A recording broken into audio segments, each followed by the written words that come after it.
Hello bachcho, let's read the question. Put the potential difference across a cell in an open circuit is 8 volts. It falls to 4 volts when a current of 4 ampere is drawn from it. So we have to find the internal resistance of the cell. So हम लोग को यहाँ question में क्या निकालना है? Internal resistance निकालना है.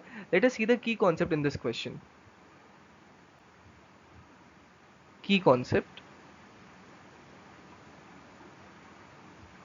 So when a cell or a battery is in open circuit,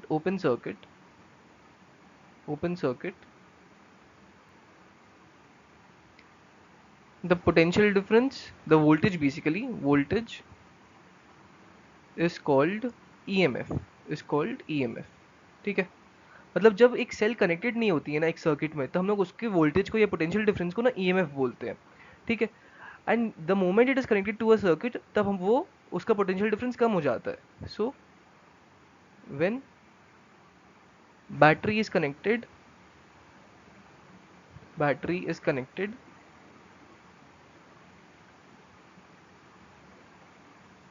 to a circuit, its potential or voltage decreases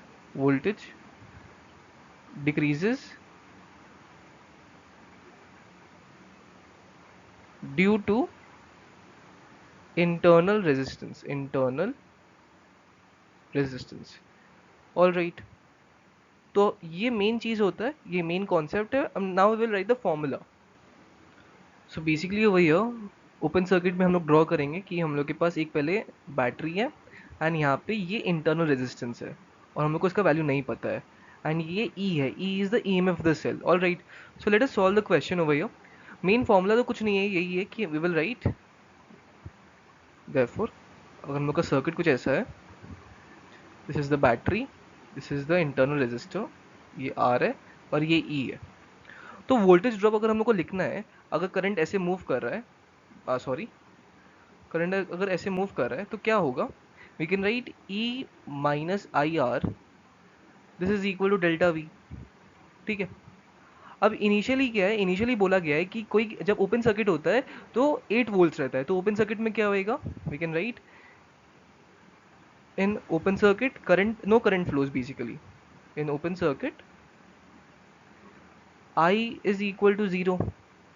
तो यहाँ पे हम लोग लिख सकते हैं E is equal to delta V, और डेल्टा वी पोटेंशियल डिफरेंस दे के रखा है, वो है 8 volts. So it is given to be 8 volts.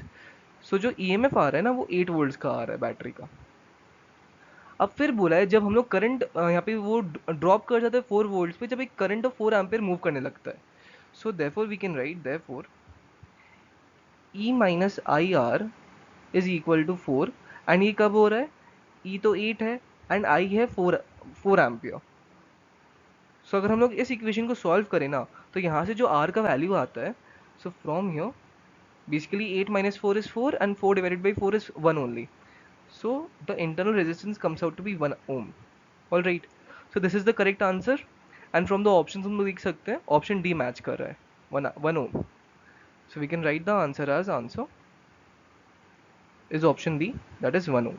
This is the value of the internal resistance of the cell. I hope आप लोगों को solution समझ आया होगा. Thank you.